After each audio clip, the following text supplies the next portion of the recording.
Yes, indeed. That is a Christmas tree you see beside me. It's not a fake Zoom backdrop, but the first tree I have decorated in my 8 Christmases in Galena. Since I won't be dashing to the airport first thing Christmas morning this year for a flight to Colorado to be with family, I thought it might cheer me a bit to have the tree, to unwrap the ornaments that have been stored away for so long, to remember so many that were purchased in travels or gifted to me. There is one in particular that makes me smile each time I see it. I was the assistant children's choir director then. On Christmas Eve, it was my job to oversee the children's procession to the adult choir loft where they got to sing with the organ. A very big deal for them and fraught with the possibility of all kinds of mishaps for me. That year, they were premiering brand new red robes.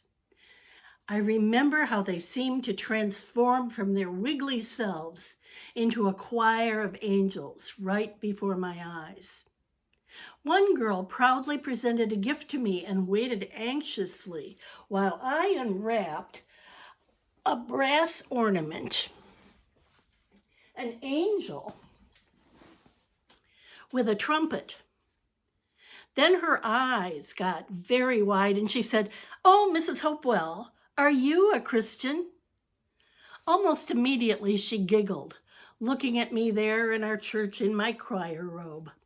"Oh, I guess you are," she said. It seems that many of us who normally observe the full 4 weeks of Advent have made such moves this week. Early trees, listening to Christmas carols before Advent 4. After all, we have done much waiting these last months. And our upcoming celebrations will be so very different. Beloved traditions will be put aside as many of us do not gather with loved ones. The brilliance of the candlelit church and the carols on Christmas Eve may not seem so warm and cozily communal when seen on a screen. There still is much for which we can give thanks. On Sunday, Gaudete or Rejoicing Sunday, we should be able to rejoice in the election of a new bishop for our diocese. I am personally rejoicing as I speak to you, rejoicing that I have just completed a full decade as a priest in the Episcopal Church, and I am giving thanks for every year, every moment. For any of us feeling pain or sadness, loss or loneliness, our deacon, Diane Luther, will be leading a longest night service once again on Sunday the 20th.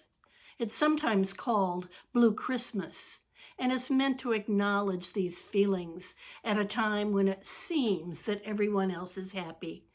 The service is meant to be quietly uplifted. Contemplation and prayer, candle lighting and music. It will, of course, be on Zoom. My tree is a bit wonky. It leans, and it's because I didn't go out to buy a proper tree stand. Instead, I adapted my patio rainbow stand. And the little angel made of corn husks leans even further. I couldn't reach quite that far to that branch on my piano bench. I could have fixed the tree with a string and a thumbtack, I suppose, but I didn't. I really rather like the wonkiness. Certainly, John the Baptist did not come to the River Jordan in his Sunday finest. The stable or cave in Bethlehem was not a 5-star Airbnb.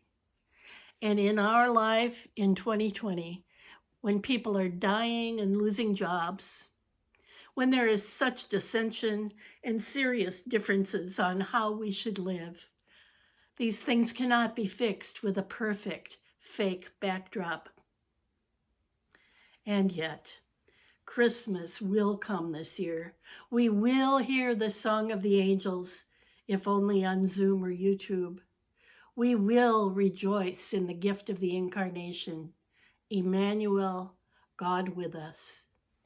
And hopefully, We will hold these gifts tightly and, like Mary, ponder them in our hearts.